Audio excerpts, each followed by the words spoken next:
ఆత్మలోని శాంతము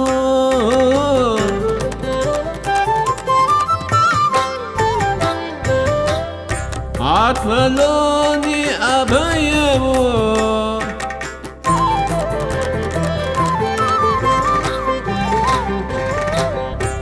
ఆత్మలోని శాంతము అని అభయము ఆత్మలోని శాంతము.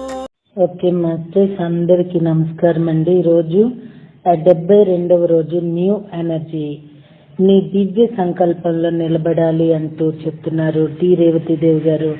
ఏంటో చూద్దామా అండి. బోలెడంత ఎనర్జీని తీసుకొని చాలా మంది వస్తున్నారు. మన మనసులు విప్పి వాళ్ళతో కలవాలి. మనం చేసిన ఆలోచనల ఫలితంగా, మనం నేర్చిన పాఠాల ఫలితంగా, మన గురించి మనం తెలుసుకుంటున్న దాని ఫలితంగా, మనం అంతర్ముఖులమై ఉన్న ఫలితంగా ఎంతో ఎనర్జీని మన దగ్గరకు తెచ్చారు. వాళ్ళు ఈ వచ్చిన అతిథులు, మన రన్నర్లు. మనము దీనివల్ల ఒక సరికొత్త స్థాయికి వెళ్తాము. ఈ ఎనర్జీని మన శరీరంలో, మన మనసులో, మన నిత్య జీవితంలో ఫీల్ అవుతాము.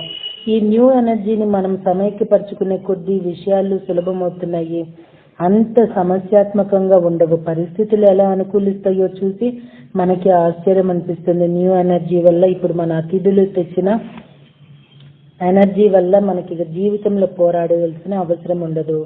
ప్రార్థన అవసరమా? ప్రార్థన గురించి టోబియాస్ చెప్పేది విని విమర్శించిన వారు లేకపోలేదు. ప్రార్థన చేయటం తప్పు అని చెప్పడం లేదు. న్యూ ఎనర్జీలో ప్రార్థన చేయాల్సిన అవసరం ఉండదు. పరిస్థితులు సరిగా బ్యాలెన్స్ లో లేవని అనుకున్నప్పుడే ప్రార్థన చేయటం జరుగుతుంది. ప్రార్థన గురించి టోబియాస్ మాట్లాడిన విషయానికి కౌల్ద్రా కూడా టోబియాస్ ని మందలిచ్చాడట. ప్రార్థన చేయటం ఒక్కోసారి అవసరం అవుతుంది అంటాడట అతను. ఆ మాటను కాదన్నాడు టోబియాస్. ప్రార్థన పట్ల ఆవల వైపు వాళ్ళకి చులకన భావం లేదు.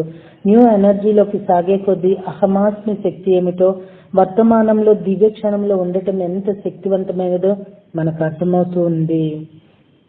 బాహ్యంగా ఉన్న దేనినో ఎవరినో ప్రార్థించాల్సిన అవసరం లేదు.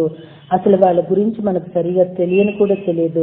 అటువంటి వాళ్ళను ప్రార్థించిన అవసరం లేదు. ఎన్నడూ మనం కలవని, కనీసం పేర్లైనా తెలియని మార్గదర్శకులను ప్రార్థించాల్సిన పని లేదు. న్యూ ఎనర్జీలో అవసరం ఉండదు. ఎటువంటి సంకల్పం లేనిది, ఉన్నాను అని మాత్రమే ఉండే అహమాస్మిలో ఉండి పోతాము న్యూ ఎనర్జీలో. టోబియాస్ చెప్తున్నది చెప్పాలి అంటే కరెక్టే అన్నాళ్ళండి. అందరికీ అన్ని వర్తించవు, శక్తానుసారం అది. బట్ న్యూ ఎనర్జీలోకి వచ్చినాక కూడా ఇంకా ఎక్కడ ఉన్నావురా దేవుడా, ఎక్కడున్నారు సాయం చేసే వాళ్ళని ఎత్తుక్కునే స్థితిలో గనక ఉంటే మాత్రం ఇంకా మనం మారినట్టు కాదండి. మారాలి, మార్పు రావాలి. ఎంతకాలం అండి పాత చింతకాయ పచ్చడి? ఏదన్నా చిన్నది వస్తే ఎవరు గొడ్డును పడేస్తారు అని ఎదురు చూపులు. ఇంతేనా? ఇదేనా అండి అనుభవం, అనుభూతి? ఏదన్నా వస్తే నాకు నేను సాధించుకోగలను, సాధించుకొని తీరాను అన్న కాన్ఫిడెన్స్ తీసుకొచ్చేది న్యూ ఎనర్జీ. అట్లాంటప్పుడు మనం ప్రత్యేకంగా ఎవరిని ప్రార్థించక్కర్లేదు, దేనికి గడిబిడవక్కర్లేదు. నా దగ్గరే శక్తి ఉన్నది అనే ఒక సత్యాన్ని అనుభవము, అనుభూతి ప్రకారంగా మనము తెలుసుకుంటామండి. ఎందుకు తెలుసుకోం మాస్టర్? చాలా చాలా విషయాలు ఇప్పుడు మనకి అనుభూతి అవుతున్నాయి కూడా. అందుకే ఈ పుస్తకాలు చాలా అవసరం అండి. కాస్మిక్ షాక్స్ ఒకటి, న్యూ ఎనర్జీ ఒకటి, ఎసెన్షియల్, మహావతరణ, చాలా ఎసెన్షియల్ నాలెడ్జ్ ఇప్పుడు. ఎందుకంటే ప్రస్తుతం జరుగుతున్న ఏంటో ఎవరికి అర్థం కాక సతమతం అవుతూ, చాలా ఏదో అది వ్యాధో తెలియక, అనుభవమో తెలియక గందరగోళం అవుతూనే ఉన్న వాళ్ళు కూడా ఉన్నారు. నేను ఒక చిన్న ఎగ్జాంపుల్ నా విషయంలోనే మీకు తెలియజేస్తాను. 2 days నా వేళ్ళు, చేతులు చప్పట్లు కొట్టిన వేళ్ళు దగ్గర నుండి విపరీతమైన పెయిన్స్ అండి. సో నాకు అసలు కూర్చొని ధ్యానం చేసే సమయం కూడా చిక్కట్లేదు. అంటే నా ద్వారానే వచ్చింది. సమయాన్ని నేను సద్వినియోగం చేసుకోలేకపోతున్నా. అలా ధ్యానం చేయడానికి కూడా ఒక్కొక్క రోజు 5-10 minutes చేయగలుగుతున్నా. ఎందుకంటే హోమ్ మినిస్టర్గా డ్యూటీ ఎక్కువైపోయిందండి లాక్డౌన్ వల్ల. సో సేవా కార్యక్రమం ఎక్కువైపోయింది.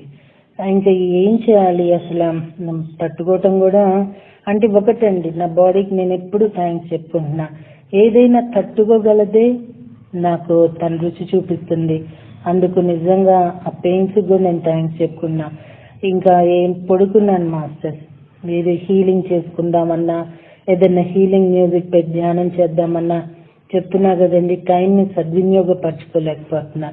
జస్ట్ ఒక 10 minutes అలా పడుకొని లేచి మళ్ళీ హోమ్ మినిస్టర్ వర్క్ ప్రారంభిద్దాము అనుకున్నప్పుడు ఆ 10 minutes లో మాస్టర్స్ నేను చెప్తున్నానండి, సెల్ఫ్ హీలింగ్ అంటే ఏంటో నేను ఈరోజు నేనేమి ధ్యానం చేయకుండా, ఏ మ్యూజిక్ పెట్టుకోకుండా, ఏ భావన పెట్టుకోకుండా హీలింగ్ జరిగింది మాస్టర్స్. అది ఎందుకంటే I'm telling thanks to my body. నేను తట్టుకునే పెయిన్సే నువ్వు ఇస్తున్నావు, థ్యాంక్ యూ మా అని చెప్పడం వల్లనో మరేమోనండి, అలా నా పాదాల దగ్గర నుండి ఎనర్జీ లెవెల్స్ అలా వెళ్ళటం తల వరకు నాకు గమనిస్తూనే ఉన్నానండి. నా ఎవరో రావటం వల్ల లేచి వెళ్లాల్సి వచ్చాను. తీరా చూసుకుంటే పెయిన్స్ పోయినాయండి, వేళ్ళు కూడా మామూలుకి వచ్చినాయి. అందుకే మాస్టర్ టొబేస్ చెప్పింది తీసి పారేయొద్దు, దేనికోసం ఆతృత పడకూడదు. పత్రి గారు చెప్పినట్టు నిదానంగా ఉండాలి.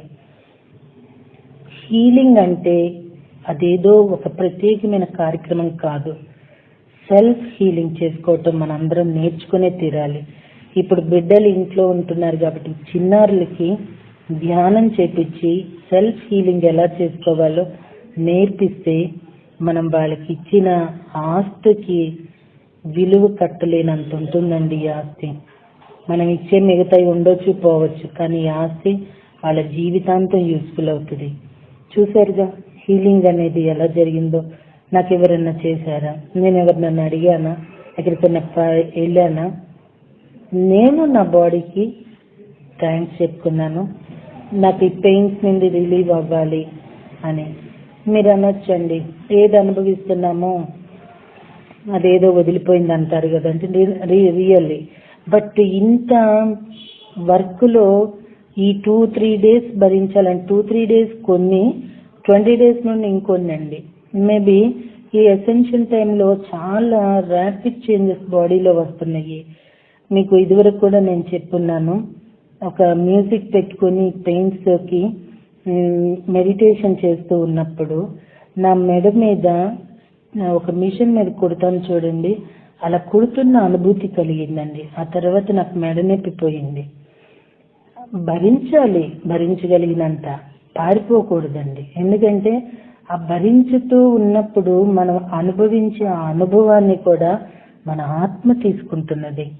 ఇదేదో మనసే అంటారు. ఒక శరీరం మీద ఒక దెబ్బ తగిలినప్పుడు అది అనుభవించేది మనసు అంటారు. అసలు మనసు ఎక్కడి నుండి వచ్చిందండి? ఓ బిడ్డ ఎక్కడి నుండి వచ్చింది? ఒక తల్లి దగ్గర నుండి కదా.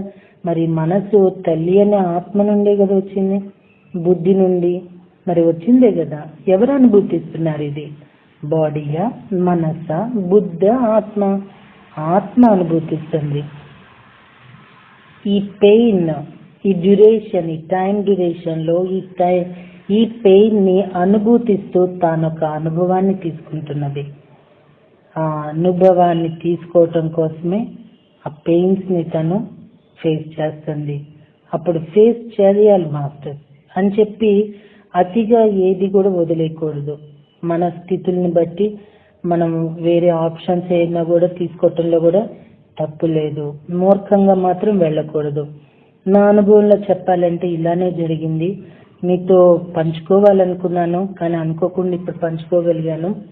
తర్వాత అహమాస్మి అనుభూతి. అహమాస్మి అనే పదం శక్తిని గురించి మనకు చెప్తున్నాడు టొబియాస్. ఈ పదం మనకు తెలిసిందే, అయినా మనం దీని సరళమైన ఎనర్జీని ఇంతవరకు మన జీవితంలోకి రానివ్వలేదు. టొబియాస్ వాళ్ళు చేస్తున్న బోధలన్నిటి సారం ఇది. అహమాస్మి అంటే మనం ఉన్నామన్న ఉనికిని ఫీల్ అవ్వడం మాత్రమే, అంతకు మించి ఇక ఎటువంటి ఫీలింగ్ లేకపోవటం. ఇందుకే సంకల్పించటమే మానేయమంటున్నాడు. సంకల్పం మనల్ని వాస్తవం నుంచి వేరు చేస్తుంది. సంకల్పం ఇస్తున్నామంటే మనం దానిలో లేమని, దాని నుంచి వేరుగా ఉన్నామని అర్థం. అహమాస్మి మనల్ని వర్తమానంలో దివ్య క్షణంలో ఉంచుతుంది. అది మన నుంచి వేరు కాదు, మనలోనే ఉంది. ఓకే మాస్టర్స్, మరి వాళ్ళు చెప్పినట్టుగా అహమాస్మి మనం కొంతవరకు లక్ష్యం వైపు సంకల్పించుకోవటమో ఇవి కొంత అవసరం అండి. ఇంకిప్పుడు వీళ్ళు చెప్తున్న ప్రకారంగా చూస్తే అవి మనం దాటిపోయినప్పుడు, కేవలం సాక్షిభూతంగా ఉన్నప్పుడు ఏది జరిగిపోవాలో అది జరిగిపోతూ ఉంటుంది. దానికి ఉదాహరణకి బుద్ధ భగవానుడు. మనము ఒక 2-3 years క్రితం అసలు ఎక్కడైనా బుద్ధ భగవానుడు ఫోటోలు కానీ విగ్రహాలు కానీ ప్రతి వాళ్ళ ఇంట్లో చూసామా? ఇప్పుడు ఎవరింట్లో చూసినా చిన్నదైనా బుద్ధ భగవానుడు విగ్రహం కానీ ఫోటో కానీ చూస్తున్నాము.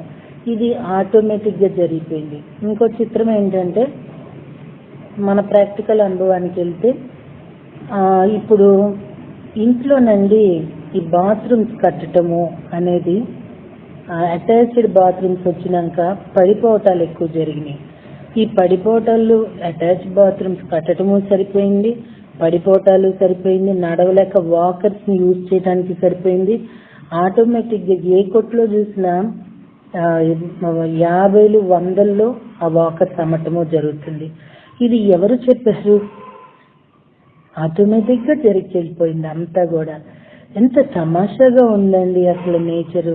అసలు నేచర్ తమాషాని గమనిస్తున్నప్పుడు, అనుభూతిస్తున్నప్పుడు, నేచర్తో అనుసంధానమైనప్పుడు చాలా బాగుంటుంది మాస్టర్స్. ఆ అనుభవము, అనుభూతి చాలా చాలా బాగుంటుంది. అది ఎక్కడి నుండి కొనుక్కోగలము?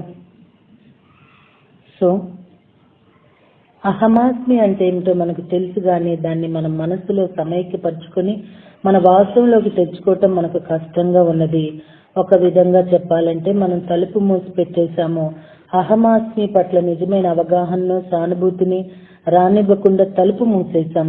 మనం చేసిన పని మీదనే ఆధారపడి ఆవలి వైపు వాళ్ళతో కలిసి మనందరం ఒక కొత్త ప్రకంపన స్థాయికి వెళ్తున్నాం.